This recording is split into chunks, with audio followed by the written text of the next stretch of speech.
di hambanya untuk Tuhan.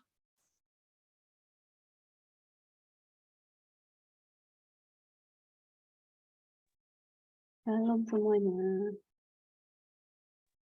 Shalom. Hari ini aku ngebawain tema tentang talk to God. Mari kita bicara kepada Tuhan setiap hari. Karena waktu aku berdoa nanya ke Tuhan kira-kira firman apa yang mau Tuhan bagikan ke kita semua, Tuhan taruh itu di dalam hati aku waktu aku berdoa. Yang aku rasain pertama-tama waktu minta Tuhan firman apa yang mau dibagiin, Tuhan tuh ngasih aku perasaan Tuhan tuh rindu kita semua untuk datang ngobrol sama Tuhan. Enggak harus doa yang oh terima kasih Tuhan engkau begitu besar baik, bukan yang bertele-tele, bukan yang bla bla bla, tapi Tuhan cuma pengen kita ngobrol yang kayak kita ngobrol sama teman, sama orang tua, atau sama coach gitu yang biasa sambil ketawa-ketawa, sambil bercanda.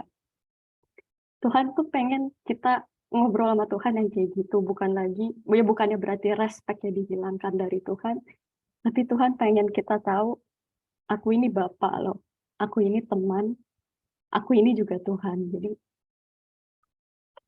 Tuhan tuh pengen kita jujur sama Tuhan, pengen ngobrol karena Tuhan tuh tahu yang terbaik buat setiap kita. Dan sebagai manusia, sebagai pencipta kita, Tuhan tuh tahu kita butuh tempat untuk sharing, untuk mengeluarkan perasaan kita, walaupun perasaan bukan cuma yang negatif, tapi juga yang positif.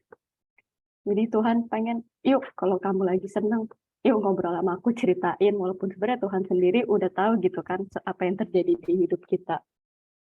Terus, atau lagi sedih, lagi susah, lagi marah, butuh bantuan, Tuhan juga, yuk cerita ke aku, yuk. Aku akan ngasih kamu ketenangan, ya Tuhan akan memberikan kita apa aja gitu. Tapi Tuhan mau kita belajar sharing, berbagi lagi sama Tuhan, mendekatkan diri lagi ke Tuhan. Nah, pertama-tama aku mau mulai dari apa arti berdoa itu. Karena aku dulu waktu kecil berdoa tuh kayak paksaan gitu kan. Papa mama suka, ayo kita berdoa bersama sebelum tidur gitu. Tapi aku merasa itu sebuah paksaan. Tapi ketika aku tahu apa itu berdoa, artinya apa, aku baru bisa menjalankan itu dengan rutin gitu. Bisa dengan intensi sendiri aku mau berdoa gitu. Kadang-kadang kan kita kalau mikir disuruh berdoa kan pasti minta sesuatu sama Tuhan kalau lagi susah. Ya misalnya minta kesembuhan, minta perlindungan, atau minta diberkati bisnisnya kalau lagi ada masalah, atau kalau besok mau ujian gitu. Karena dulu aku sempat waktu di Taiwan punya teman, mereka ngakunya ateis, nggak beragama, tapi waktu aku tanya, oh kamu habis dari mana? Aku habis dari Klenteng. Ngapain? Berdoa buat besok ujian supaya bisa lancar gitu ujiannya. Nah, orang-orang yang kayak gitu pun ketika mereka butuh, mereka nyari Tuhan gitu. Nah, tapi yang aku mau, yang Tuhan ingatkan ke aku, yuk kita nyari Tuhan bukan pas lagi butuh aja. Setiap saat kita butuh Tuhan gitu. Nah, dulu kok Adrian juga pernah ngomong, jangan pernah menteri Tuhan seperti vending machine, yang kalau dicari pas butuh doang, tapi habis itu dibuang. Pernah nggak sih ngebayangin gimana caranya kalau kita men-treat orang tua kita kayak vending machine gitu, nyari papa mama ya kalau butuh duit doang gitu kan. Kan pasti rasanya sakit hati gitu kan orang tuanya, apalagi yang punya anak, tahu lah perasaan-perasaan itu. Aku dulu juga pernah kayak gitu ke papa mama. Terus atau teman men-treat kita cuman kalau ada maunya aja, pinjem buku dong buat ulangan, yang kayak gitu kan kadang suka sedih gitu kan kalau kita di-treat orang kalau ada butuhnya. Nah, sama kayak aku ngebayangin perasaan Tuhan ketika aku men-treat Tuhan kalau aku butuh doang gitu kan. Pasti sedih lah. Padahal sebenarnya yang Tuhan mau berdoa itu, ya mungkin karena kata-kata berdoa ini dibikin spesifik gitu kan, jadi sebenarnya orang-orang suka lupa artinya sendiri itu apa gitu.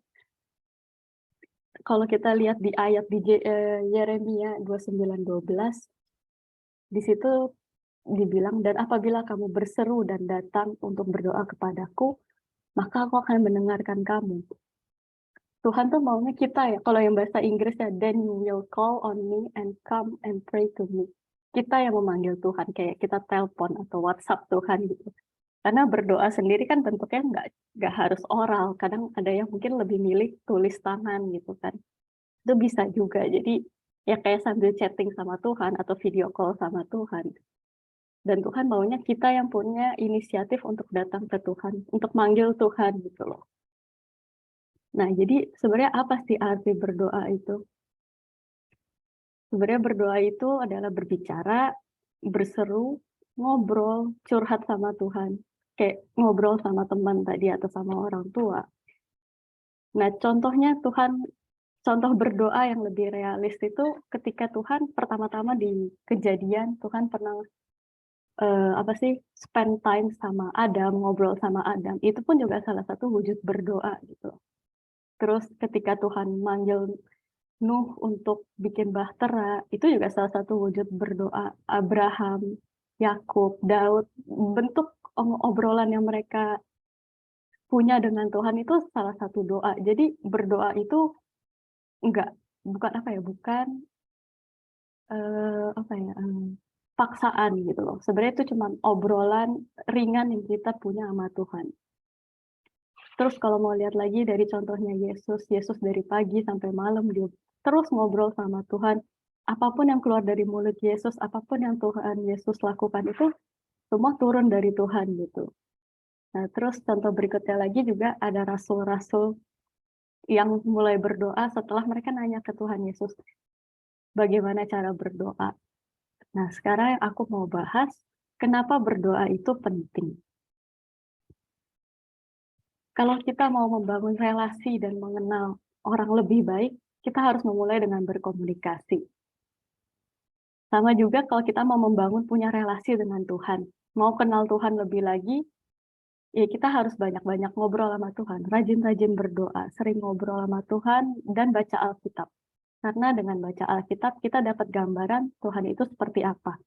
Dengan baca Alkitab, kita juga sering menemukan ini loh yang Tuhan mau ngomong ke kamu, atau ini jawaban dari apa yang kamu tanyakan, atau yang kamu mintakan dari Tuhan. Nah, tapi ketika kita ngobrol secara pribadi dengan Tuhan, kita bisa mengenal pribadinya lebih lagi gitu kan. Jadi harus ada inisiatif dari kita yang mau gitu. Jadi berdoa itu penting karena relasi yang kita punya sama Tuhan, setiap kita itu unik. Tuhan, relasi yang aku punya dengan Tuhan, yang dengan kamu Nika punya dengan Tuhan, atau Coach Glenn yang punya dengan Tuhan, atau yang lain punya dengan Tuhan, pasti beda-beda gitu. Bagaimana Tuhan menyatakan dirinya pertama ke kita pun pasti beda-beda. Yang pertama kali Tuhan nyatakan dirinya untuk aku adalah Tuhan adalah kasih. Betapa besarnya dia sayang sama aku, dia nunjukin bikin aku ngerti, sadar seberapa besarnya aku dikasihi sama Tuhan. Nah, untuk tiap-tiap orang lain mungkin ada yang Tuhan pertama kali muncul di hidup. Mereka mewartakannya dengan kesembuhan, dengan pertolongan, yang kayak gitu-gitu. Jadi, setiap orang pasti beda-beda. Nah, sekarang kenapa berdoa penting itu karena ketika kita berdoa, kita mendapat efeknya gitu. Kayak minum obat pasti ada efeknya kan.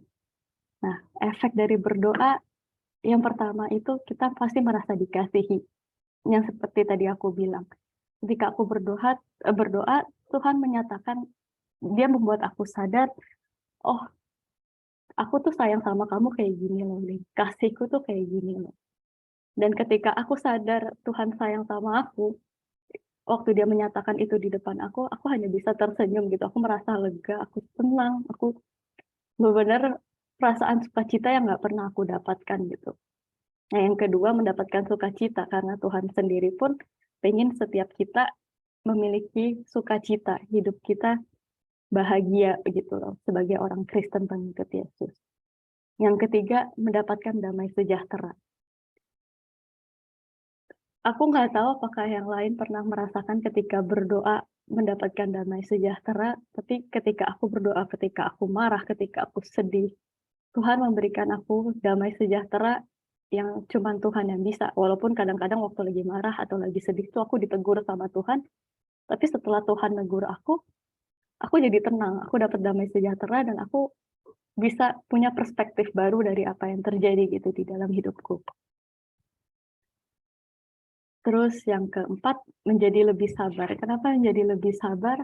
Karena kadang ketika kita berdoa, doa kita belum tentu dijawab. Atau ketika kita ngobrol sama Tuhan, kita belum tentu bisa dengar respon Tuhan secara langsung lebih cepat gitu kan. Terus ada contoh lainnya juga ketika lagi marah gitu, terus ngomong sama Tuhan, Tuhan ini orang kok nyebelin banget, segala macam. Terus Tuhan bikin kita jadi lebih sabar, dia menenangkan kita, memberikan kita damai sejahtera yang membuat kita menjadi lebih sabar, bisa melihat sebuah masalah itu dari sudut pandang yang lain, bisa berpikir lebih jernih juga.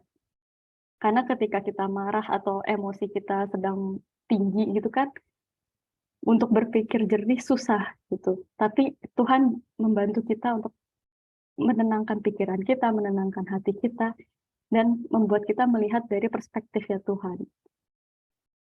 Yang kelima, kita menjadi lebih murah hati. Kenapa murah hati? Kita bisa berbagi atau menolong orang dengan tulus karena Tuhan sudah mencukupi kebutuhan kita.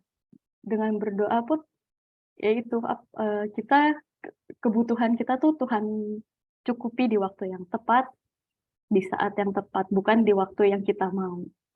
Nah, ketika kita merasa tahu Tuhan sayang, kita dapat damai sejahtera, dan semua kebutuhan kita tahu Tuhan yang pegang ada di tangan Tuhan, kita nggak akan kekurangan apapun, ada masalah pun, kita tahu Tuhan pasti akan menolong, kasih buka jalan.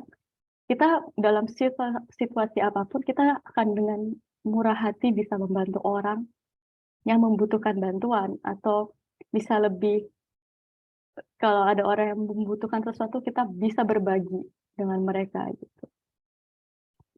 Nah, dengan berdoa juga yang keenam, kita menjadi lebih peka. Karena Tuhan yang membukakan, yang menggerakkan hati setiap kita untuk lebih peka lagi dengan kebutuhan orang lain. Ketika kita tahu, oh Tuhan tahu kebutuhanku, kita pun juga secara nggak sadar, karakter kita diubahkan Tuhan untuk lebih peka, untuk melihat kebutuhan orang-orang di sekitar kita gitu. Karena semua orang yang ada di sekitar kita pasti punya permasalahan, punya pergumulan, dan Tuhan mau membuat kita lebih sensitif, lebih peka lagi untuk kebutuhan mereka, memperhatikan mereka sebagai sesama manusia, mengasihi orang-orang di sekitar kita lebih lagi. Karena kita pun udah merasa dikasihi oleh Tuhan, jadi untuk mengasihi orang lain pun akan lebih mudah gitu kan. Lalu poin ke-7, menjadi lebih setia. Yang namanya doa tadi belum tentu dijawab sama Tuhan dengan cepat, tapi Tuhan melatih kita untuk terus mengulangi, minta terus-menerus berdoa hal yang sama. Dan aku yakin dengan pelatihan dari doa untuk lebih setia dengan apa yang kita minta, Tuhan pasti karakter kita pun diubahkan sama Tuhan gitu untuk menjadi lebih setia. Karena walaupun kita belum lihat hasilnya, atau misalnya waktu kita berdoa, misalnya untuk membangun gereja di Eropa ini, banyak yang bilang, alah susah lah bangun gereja di Eropa. Atau kita banyak dapat hambatan-hambatan yang negatif untuk pergerakan gereja di Eropa ini. Tapi Tuhan membantu kita, ayo jangan putus asa, terus berdoa, terus minta Tuhan, Tuhan akan dobrak pintu itu. Tuhan akan bukakan pintu untuk kita supaya gereja di Eropa bisa berdiri. Dan di situ pun Tuhan juga melatih kita semua yang ada di sini untuk lebih setia, terus mendekat ke Tuhan, terus ngobrol sama Tuhan, terus minta sama Tuhan, supaya apapun yang kita minta bisa terjadi asalkan itu sesuai dengan kehendak Tuhan, gitu kan. Dan yang Tuhan mau kita punya iman kayak imannya Abraham, yang walaupun kita belum melihat hasilnya, tapi kita tahu itu akan terjadi karena itu sesuai dengan kehendak Tuhan, dan itu yang juga merupakan kerinduan Tuhan, gitu. Nah, yang ke-8, kita menjadi lebih lemah lembut. Kita menjadi lebih rendah hati karena kita tahu apapun yang kita miliki di dunia ini, semua itu berkat dari Tuhan. Itu kasih karunia Tuhan yang Tuhan berikan ke kita karena Dia sayang sama kita. Dia tahu setiap kebutuhan kita. Dan misalnya ada mukjizat yang terjadi dari apa yang kita lakukan, itu pun juga pekerjaan tangan Tuhan, karena kita sebenarnya ini cuman alatnya Tuhan gitu. Kita ini hanya penyalur dari kasih Tuhan, dari mukjizat Tuhan untuk yang terjadi di dunia ini gitu. Jadi ketika kita berdoa, kita tahu Tuhan itu Allah yang besar dan kita ini bukan apa-apa, kita ini hanya debu gitu kok di kaki Tuhan. Tapi Tuhan mau mengumpulkan kita, mau menyentuh kita dan memakai kita sebagai perpanjangan tangannya di bumi ini. Nah, yang ke-9, kita menjadi lebih bisa punya self control karena ketika kita berdoa, kita semakin dekat dengan Tuhan, Tuhan pun mengaruniakan Roh Kudus-Nya untuk kita. Jadi biasanya orang-orang yang semakin dekat dengan Tuhan, kalau mereka mau melenceng dikit dari jalan Tuhan, pasti udah dicecer sama Roh Kudus. Hati-hati, hati-hati. Jangan lakuin hal ini, jangan lakuin ini. Pasti ada teguran-teguran dari Roh Kudus, atau ada Roh Kudus berusaha mencegah kita supaya kita nggak melakukan hal-hal yang menyakiti hati Tuhan. Nah, ini efek dari doa yang aku rasakan di hidupku, 9 ini, dan 9-9-nya merupakan buah-buah Roh Kudus yang ada di Galatia 5 ayat 22-23. Nah, lanjutannya, kapan kita harus berdoa? Pagi kah? Siang doang? Sore? Malam? Waktu mau tidur? Atau kalau butuh doang? Lagi sakit? Atau mau makan? Sebenarnya berdoa itu harus setiap saat. Sebagai orang Kristen, hidup kita ini harus menjadi sebuah doa. Dari bangun sampai kita tidur lagi, semua yang kita lakukan, pikirkan, dan perkatakan adalah doa. Minggu lalu Coach Margono dia ada bilang kalau kita harus melatih dan memperkatakan iman. Doa adalah salah satu wujud dari iman kita kepada Yesus. Nah, contoh nyatanya hidup doa, dalam doa itu seperti apa? Contohnya Yesus sendiri. Yesus dia dari bangun tidur sampai dia tidur lagi pertama dia selalu buka dengan doa, terus dia memperkatakan firman, dia menyembuhkan orang sakit, dia menolong, dia mendoakan, dia memberkati, dia masih bagi firman juga. Jadi hidupnya Yesus itu benar-benar dari awal sampai akhir itu adalah doa gitu kan. Nah, aku nemuin ayat di 1 Tesalonika 5 ayat 17 di versi bahasa Inggrisnya yang PPT. Dia bilang di situ tertulis make your life a prayer. Tapi kalau di bahasa Indonesianya atau di bahasa Perancisnya rada ini tetaplah berdoa. Kalau bahasa Perancisnya jangan berhenti berdoa. Tapi aku nemuin yang translated Inggrisnya lebih keren gitu kan, make your life a prayer. Jadi aku harap kita semua bisa melatih diri kita dari pagi sampai malam, membuat hidup kita ini ada sebuah doa gitu. Jadi jangan cuma berdoa kalau mau makan, jangan berdoa minta Tuhan untuk berkati kita hari ini doang, tapi minta penyertaan Tuhan dari pagi sampai malam, ngobrol sama Tuhan dari pagi sampai malam, supaya hidup kita pun bisa menjadi terang bagi orang-orang di sekitar kita. Nah, lanjutannya di mana kita harus berdoa? Sebenarnya berdoa di mana aja. Tapi dulu waktu aku kecil, ada yang bilang, jangan berdoa di kamar mandi, karena bau jorok, kamar mandi itu kotor. Nah, tapi Tuhan kita itu bukan Tuhan yang high maintenance. Dia bukan Tuhan yang cuman mau ada di tempat tertentu aja, atau di jam-jam tertentu aja, tapi Tuhan ada di mana-mana, sampai tempat terjorok pun Tuhan ada.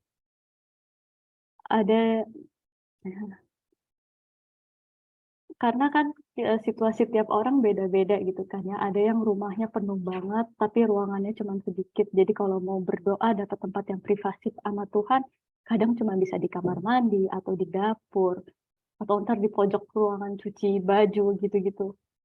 Nah, Tuhan itu sebenarnya nggak pernah melihat tempat dan waktu kita berdoa. Dia selalu ada dan dia selalu siap 24 jam dimanapun. Tapi yang dia lihat itu sebenarnya kesungguhan dan kerinduan hati kita untuk mencari wajahnya. Seberapa rindunya sih kita cari Tuhan. Seberapa butuhnya sih kita sama Tuhan itu kan. Jadi sebenarnya nggak ada aturan kalau berdoa harus di tempat-tempat tertentu. Karena Tuhan sendiri bisa menguduskan tempat apapun gitu. Tapi ya jangan yang namanya gereja habis itu dipakai tempat konser konser Metallica atau apa gitu, jangan. Maksudnya ada tempat-tempat tertentu yang memang kita persembahkan khusus untuk Tuhan. Tapi balik lagi, kalau emang doa pribadi, kalau emang cuman adanya tempat yang, ya berdoalah di tempat yang seadanya gitu, yang emang bisa punya waktu face to face sama Tuhan. Nggak usah tapi kalau di kamar mandi nanti dibilang jorok, Tuhannya nggak mau datang. Enggak kok, Tuhan dimanapun kita berdoa, Tuhan mau datang, mau menghampiri kita. Asalkan kita sungguh-sungguh dari hati kita dan motivasi kita benar untuk berdoa ke Tuhan. Lanjutannya, siapa yang harus berdoa? Dengan siapa kita harus berdoa? Siapa yang harus didoakan? Berdoa bisa sendiri, semua orang butuh berdoa, tapi dengan siapa sendiri bisa, dengan keluarga bisa, dengan teman bisa, saudara seiman bisa, atau leader minta berdoa bersama dengan leader-leader juga bisa, gitu kan. Ayatnya ada di Matius 18 ayat 20. Sebab di mana 2 atau 3 orang berkumpul dalam namaku, di situ aku ada di tengah-tengah mereka. Nah, Tuhan sendiri juga mengajarkan kita berdoa bisa secara pribadi karena Tuhan mau membangun relasi secara pribadi dengan kita. Tuhan mau ngobrol, menegur kita secara pribadi. Tuhan mau memuji kita dengan pribadi. Tuhan mau menyatakan dirinya kepada kita secara pribadi.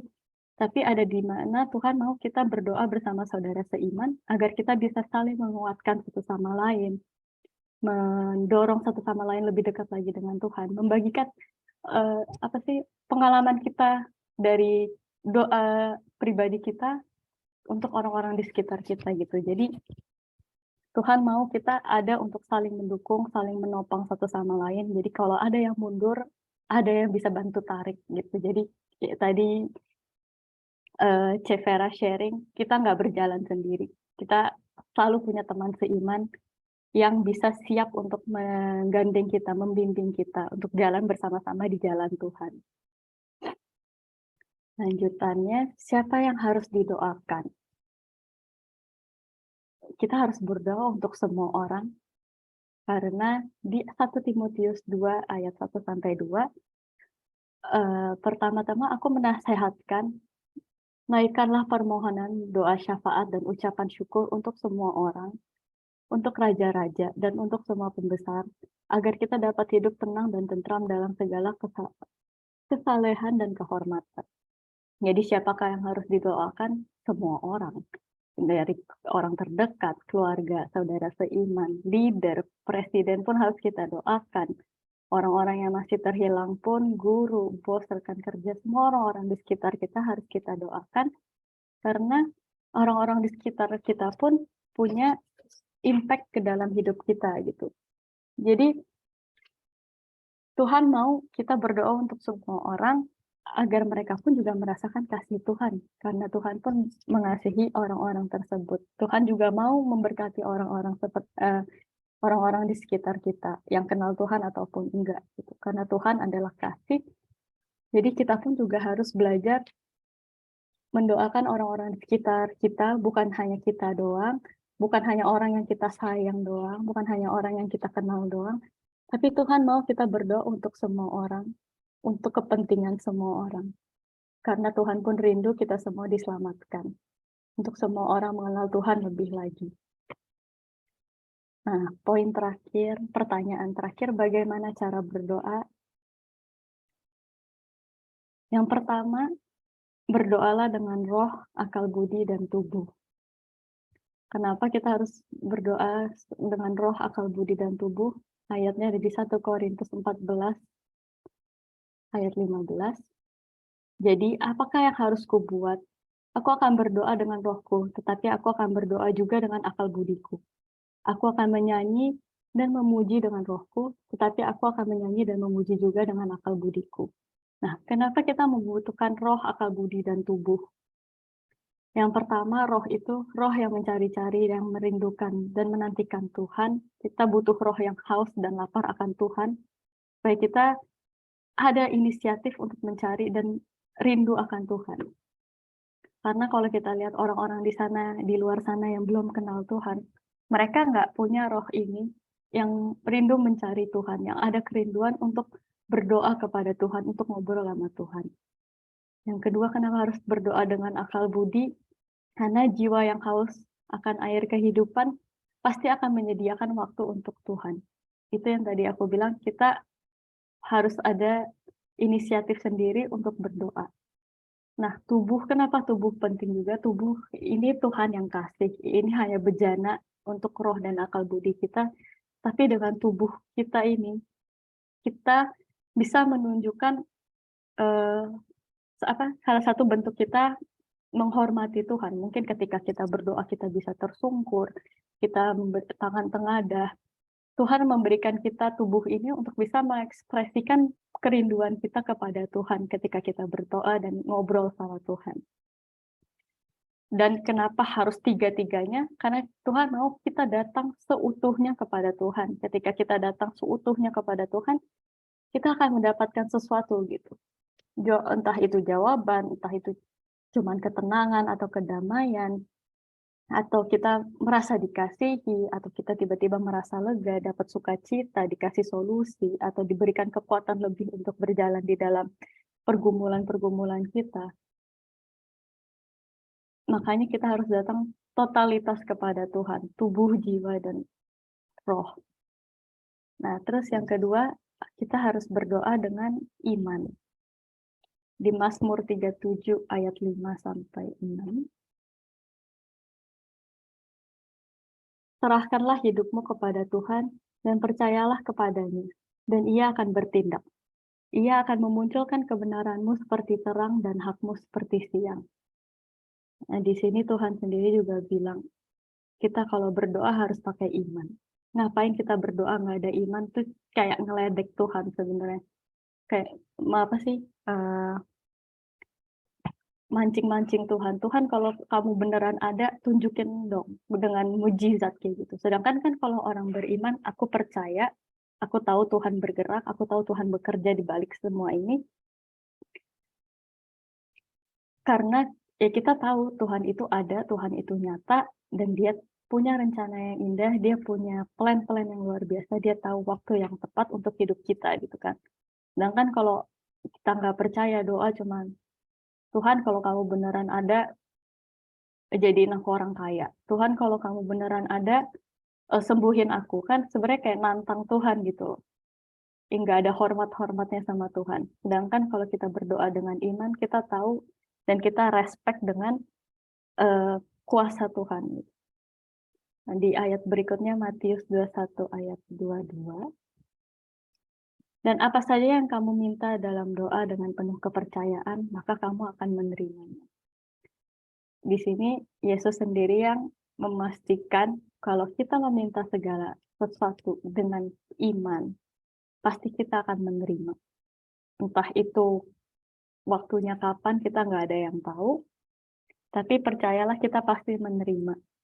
Karena tapi menerima pun juga kadang bentuknya nanti beda gitu kan. Kayak dulu aku pernah berdoa, aku pengen ikut retret kemarin waktu bulan April. Terus Tuhan jawab, oke, kamu bisa ikut retret nih. Tadinya aku masuk waiting list gitu kan.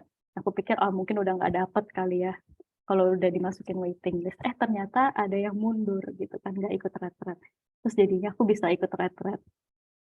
Tapi ketika aku disuruh ikut retret, aku langsung dikasih tugas, kamu masuk tim PAW sama kamu masuk tim hospitality.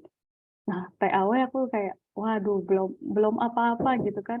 Udah disuruh tugas, padahal aku tujuannya datang ke retret mau duduk manis gitu kan, dengerin firman. Tapi ternyata aku kebagian tugas suruh PAW. Terus suruh hospitality bantuin nyiapin makanan. Tapi ya itu, doaku dijawab sama Tuhan, tapi bentuknya apa? Ya suka-suka Tuhan yang kasih gitu, karena semua sesuai dengan kehendak Dia.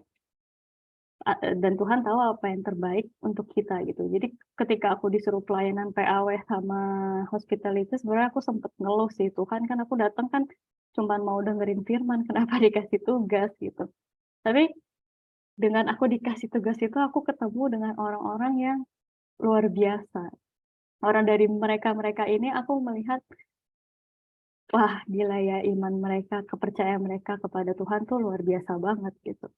Dan aku juga banyak belajar, aku ketemu orang baru, bisa ngobrol, bisa sharing sama mereka, dengerin pengalaman hidup mereka, dengerin pergumulan-pergumulan yang mereka lewati. Itu luar biasa banget. Bayangin kalau aku cuma datang dengerin firman, aku belum tentu bisa ngobrol sama mereka gitu. Nah, terus di sini Tuhan mau kita belajar berserah ketika kita berdoa dengan iman, tapi juga berserah sama pasrah itu beda. Berserah itu kita aktif, kita yang mau berpartisipasi, kita masih ada usaha dan minta campur tangan Tuhan, juga kita bekerja sama dengan Tuhan gitu. Kalau pasrah, kita nggak berpartisipasi, kita nggak mau berusaha lagi, cuman kayak "Ya udahlah Tuhan suka-suka lu aja gitu." Padahal yang Tuhan mau ketika kita berdoa meminta sesuatu, ya kamu harus aktif gitu. Misalnya lagi sakit demam, sakit flu, minta Tuhan sembuhin dong. Nah, kita juga harus berpartisipasi, makan yang sehat, tidur yang cukup gitu kan, banyak-banyak istirahat. Bukan lagi sakit flu gitu, terus minta Tuhan sembuhin, tapi begadang lagi, minum air es atau apa ya kayak gitu. Ya Tuhan mau nyembuhin juga, lah kok kamu karakternya kayak gini, minta kesembuhan tapi hidupnya suka-suka gitu kan. Nah, terus intinya dengan iman itu kita mau tunduk dan taat dengan kehendak Tuhan dan berserah dengan setiap rencana Tuhan untuk hidup kita. Poin ketiga, minta dengan jelas, be specific. Di Matius 20 ayat 30 sampai 34 ada cerita tentang Tuhan menyembuhkan 2 orang buta. Nah, ada 2 orang buta yang duduk di pinggir jalan mendengar bahwa Yesus lewat, lalu mereka berseru, "Tuhan, Anak Daud, kasihanilah kami." Tetapi orang banyak itu menegur mereka supaya mereka diam. Namun mereka makin keras berseru katanya, "Tuhan, Anak Daud, kasihanilah kami." Lalu Yesus berhenti dan memanggil mereka. Ia berkata, "Apa yang kamu kehendaki supaya aku perbuat bagimu?" Nah, lihat di ayat 33 ini jawab mereka, "Tuhan, supaya mata kami dapat melihat." Mereka minta sama Tuhan dengan jelas apa yang mereka mau supaya mereka bisa melihat. Maka tergeraklah hati Yesus oleh belas kasihan, lalu ia menjamah mata mereka, dan seketika itu juga mereka melihat lalu mengikuti dia. Jadi dalam kita berdoa, kita harus minta dengan jelas sama Tuhan, maunya apa. Tapi kalau Tuhan jawab no, ya jangan kecewa. Kalau Tuhan jawab wait, disuruh tunggu, ya jangan kecewa juga. Atau kalau Tuhan jawab yes, ya bersyukur dan tahu diri habis itu. Jangan, udah yes, terus Tuhannya ditinggalin gitu. Nah, kenapa harus spesifik? Aku juga punya pengalaman tentang berdoa yang spesifik ini. Dulu aku pernah minta sama Tuhan, "Tuhan, aku mau stay di Perancis. Tapi dapat kerjaan apapun terserah Tuhan. Aku mau kerja, aku mau stay di Perancis, tapi semuanya aku serahin ke Tuhan. Tuhan aja yang tentuin aku dimanapun, jalanku dimanapun, aku serahin ke Tuhan." Tapi udah gitu doaku nggak dijawab sama Tuhan tuh 2 tahun. 2 tahun bener-bener nggak dijawab sama Tuhan, kayak mau nyari kerja susah banget, nggak dapet-dapet. Tapi ketika aku minta sama Tuhan, aku apply di perusahaanku yang sekarang ini dan di beberapa perusahaan lainnya, di tempat aku kerja sekarang. Terus, aku minta sama Tuhan, "Tuhan, aku pengen kerja di bidang ini." Dengan segala alasan yang kuberikan ke Tuhan, terus Tuhan pun kayak setelah aku berdoa kayak gitu, jelas yang aku minta, Tuhan kasih, Tuhan kabulkan gitu. Jadi kalau berdoa jangan asal-asalan, minta sama Tuhan eee, yang spesifik, yang jelas, karena Tuhan mau melatih kita pun untuk ketika kita berbicara ke orang lain, kita juga harus ngomong dengan jelas. Karena ketika kita ngomong, kita punya persepsi, "Ah, orang itu pasti ngerti." Belum tentu orang itu ngerti gitu loh. Kalau Tuhan, kita ngomong apa aja Tuhan ngerti. Tapi Tuhan mau melatih kita, membentuk kita untuk menjadi orang yang lebih baik gitu loh. Jadi dengan kita bisa ngomong spesifik, jelas apa yang kita mau, ke orang lain pun juga pasti akan berkurang gitu loh miskomunikasi. Nah, terus yang keempat, persisten, gigihlah dalam berdoa. Ayatnya ada di Lukas 18. Kita Kolose dulu, Kolose 4 ayat 2. Bertekunlah dalam doa dan pada itu berjaga-jagalah sambil mengucap syukur. Di situ Paulus bilang bertekunlah di dalam doa, karena berdoa sekali belum tentu dijawab, berdoa 2 kali belum tentu dijawab, 3 kali pun belum tentu dijawab. Kayak ceritanya Elia tersungkur minta awan hujan ke Tuhan, dia pun harus melakukan itu sampai 7 kali, baru awan kecil aja muncul. Jadi berdoa itu nggak cukup sekali, minta kesembuhan atau minta diselamatkan atau minta diberkati atau apapun nggak cukup sekali. Kita harus berdoa, misalnya kita berdoa untuk sebuah jiwa diselamatkan, berdoa itu pun juga harus diulang berkali-kali dengan sikap hati yang benar. Terus contohnya yang Yesus kasih di parabel tentang wanita yang meminta ke judge berulang-ulang kali di Lukas 18. Yesus mengatakan suatu perumpamaan kepada mereka untuk menegaskan bahwa mereka harus selalu berdoa dengan tidak jemu-jemu. Katanya, dalam sebuah kota ada seorang hakim yang tidak takut akan Allah dan tidak menghormati seorang pun.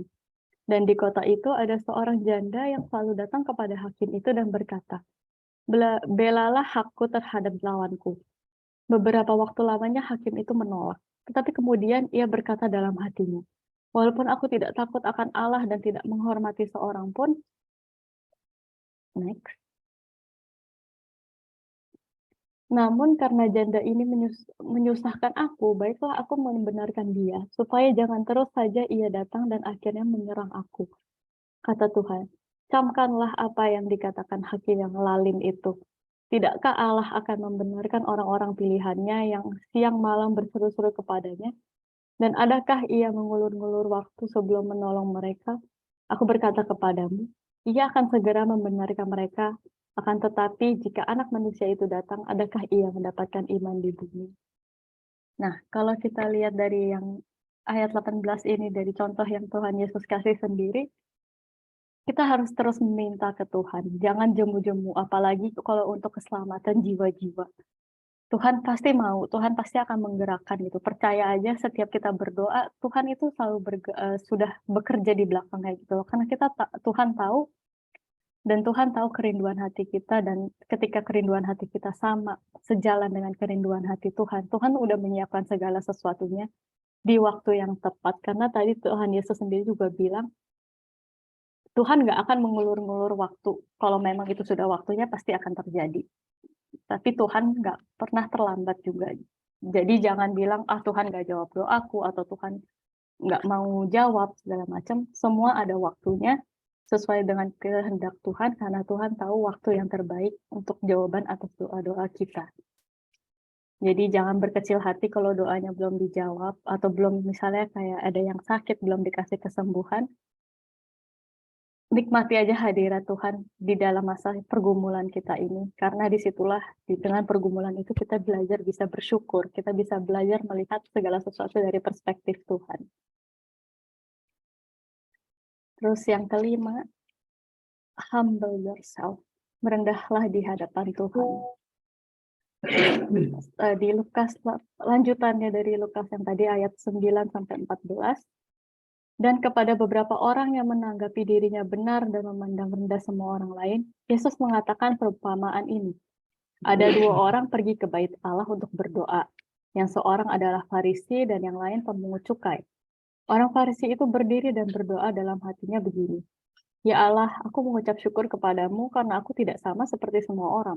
Bukan perampok, bukan orang lalim, bukan pezinah, dan bukan juga seperti pemungut cukai ini. Aku berpuasa 2 kali seminggu, aku memberikan 1/10 dari segala penghasilanku. Next. Tetapi pemungut cukai itu berdiri jauh-jauh, bahkan ia tidak berani menengadah ke langit, melainkan ia memukul diri dan berkata, ya Allah, kasihanilah aku orang berdosa ini. Aku berkata kepadamu, orang ini pulang ke rumahnya sebagai orang yang dibenarkan Allah, dan orang lain itu tidak. Sebab barang siapa meninggikan diri, ia akan direndahkan, dan barang siapa merendahkan diri, ia akan ditinggikan. Nah, Kenapa Tuhan bilang kita harus merendah di hadapan Tuhan? Karena kita ini manusia, kita ini berdosa. Dosa kita selalu diampuni sama Tuhan, tapi kita ini masih manusia. Kita ini cuma tadi debu di kaki Tuhan. Kita ini bukan siapa-siapa, kita bukan orang yang bisa, oh Tuhan karena aku, semua ini terjadi. Enggak. Misalnya kita orang kaya, atau kita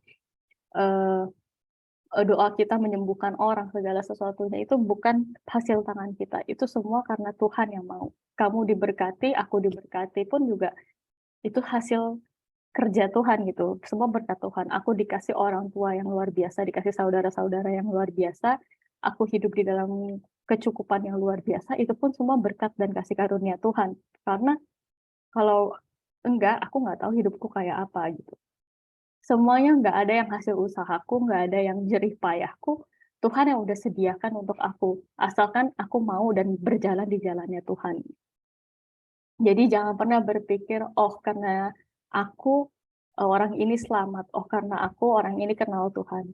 Atau, oh Tuhan aku hidup lebih benar dari orang-orang yang belum mengenal Tuhan. No, karena kita sebagai orang Kristen pun sering masih melakukan dosa. Kita masih sering harus ditegur sama Roh Kudus, ini salah loh, ini menyakiti hati Tuhan loh. Jadi jangan pernah meninggikan diri, karena kita ini sebenarnya cuma pelayan, kita ini hanya debu di kaki Tuhan. Yang keenam, kita harus punya motivasi hati yang benar ketika kita berdoa.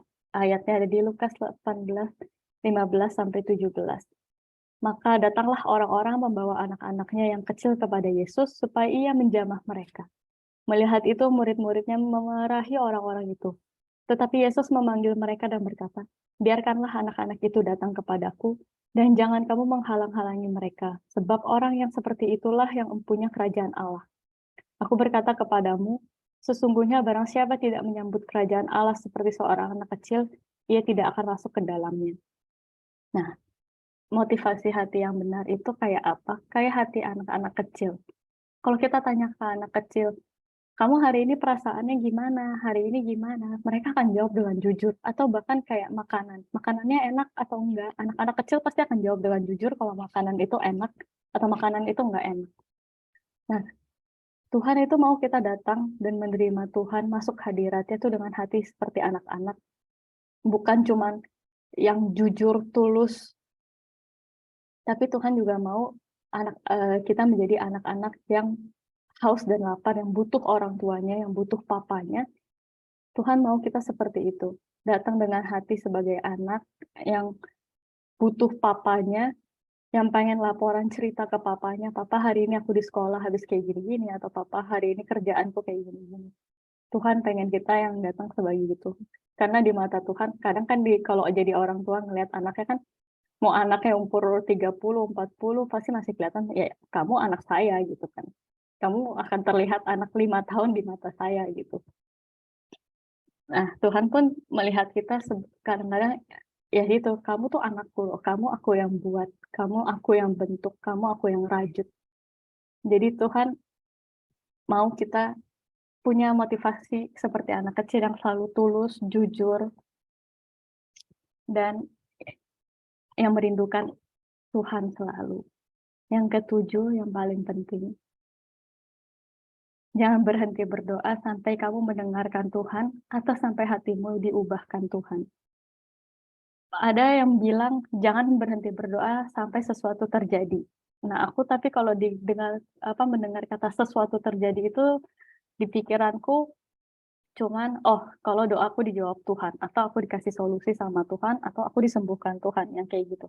Sedangkan sebenarnya kadang Tuhan tuh nggak akan menyelesaikan masalah kita secepat itu, tapi Tuhan maunya kita yang mendengarkan Tuhan sekali-sekali. Atau sampai hati kita yang diubahkan Tuhan.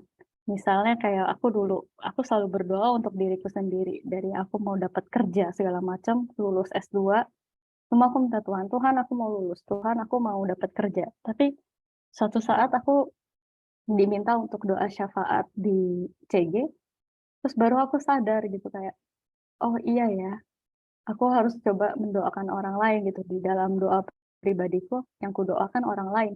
Dan ketika aku mengganti semua doa-doa pribadiku untuk orang lain, mendoakan orang lain, Tuhan jawab doaku. Aku dikasih kerjaan, S2 aku bisa lulus, aku dikasih, Tuhan ngasih aku ide tesis yang bisa aku kerjakan apa, itu juga semua Tuhan, perbuatan tangan Tuhan. Ketika aku udah berdoa lagi, bukan untuk diriku tapi untuk orang lain, untuk kebutuhan orang-orang yang ada di CG, yang ada di keluargaku, orang-orang yang aku doakan untuk kenal Tuhan, semua itu, setelah itu kebutuhanku Tuhan yang jawab, Tuhan yang penuhi.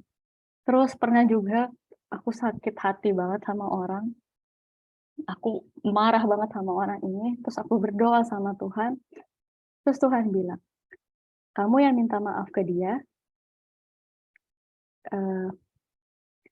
karena kamu juga salah. Aku disuruh rendah hati, aku yang minta maaf, padahal bukan aku yang salah." Terus Tuhan ubahkan, hatiku Tuhan yang ubahkan. "Gak apa-apa kamu yang minta maaf duluan.